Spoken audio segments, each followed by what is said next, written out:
This problem is about solving a polynomial inequality. I'm going to show you two methods. The first method is by graphing, because we know how to graph a polynomial function. To graph this, we would say, we'd figure out the degree, the leading term. So the highest power to come out of this is x squared. And the highest power that would come out of this, x plus 2 cubed, would be a x cubed. And the highest power that would come out of this factor, x minus 5, would be a x. If we add the degrees together, this gives us x to the 6th. And so the leading coefficient is a positive 1. The end behavior for positive even is going to be up to the left and up to the right. Okay, the zeros here are x equals to 1, x equals to negative 2, and x equals to 5. Then we would go ahead and notice that x equals to 1 has a multiplicity of 2, which means it's going to bounce or touch and turn at the x-axis. X plus 2 would give us the 0, x equals negative 2, multiplicity of 3, which means that it's going to cross the x-axis. X minus 5 gives us the 0, x equals to 5 with the multiplicity of 1. The multiplicity is odd, so this will also cross. We can quickly draw a sketch of this function.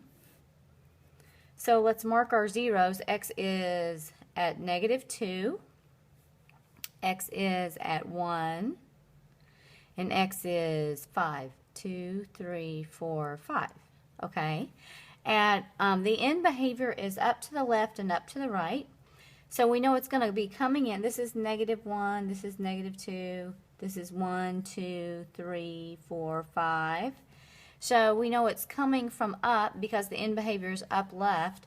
It's coming down and it's going to hit x equals negative 2. It's going to cross. So it's going to kind of cross at negative 2. We could find the y-intercept if we wanted to. We don't really have to for this exercise. Then it's going to come up and hit at 1, but 1 has an even multiplicity, so it's going to loop back up and hit 1. It's going to bounce back down, and then when it goes to x is 5, it's going to go back up.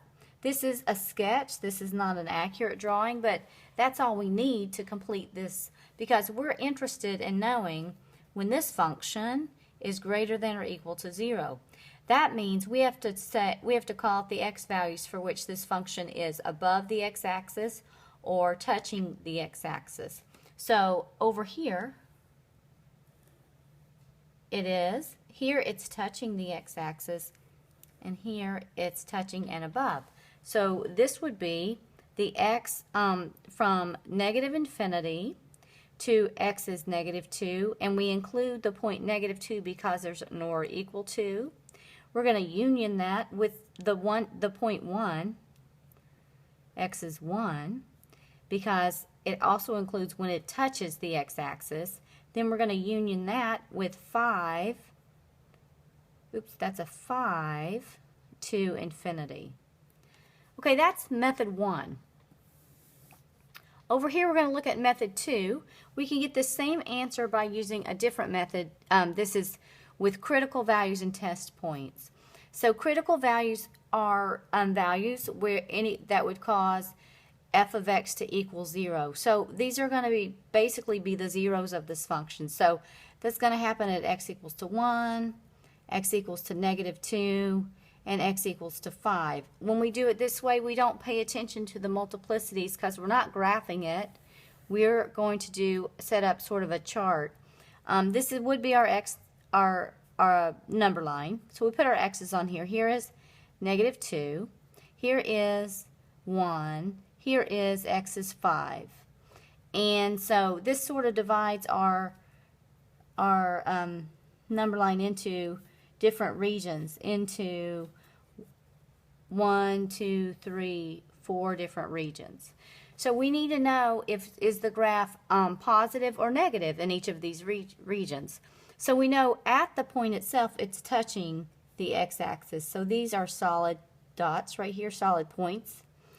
So when x is less than negative 2, we need to pick a test point. Pick a value that's less than negative 2. So I'm going to pick negative 3, any point to the left of negative 2 would do. Then you need to pick a test point in between, this is a 1, in between negative 2 and 1. 0 falls between those. That's a nice one to pick.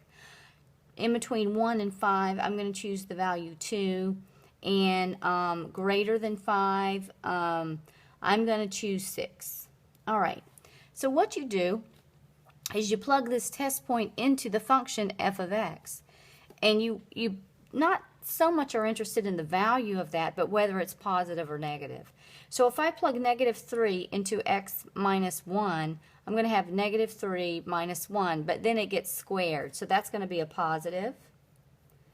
If I put negative 3 plus 2, that's going to be negative 1. Negative 1 raised to the third power will remain negative. Negative 3 minus 5 would be negative 8. This is a negative. So if I multiply a positive times a negative, this will result in being a positive value. So the graph of the function is positive in this area. Okay, when we use the test point 0, 0 minus 1 is negative 1 squared is going to be positive.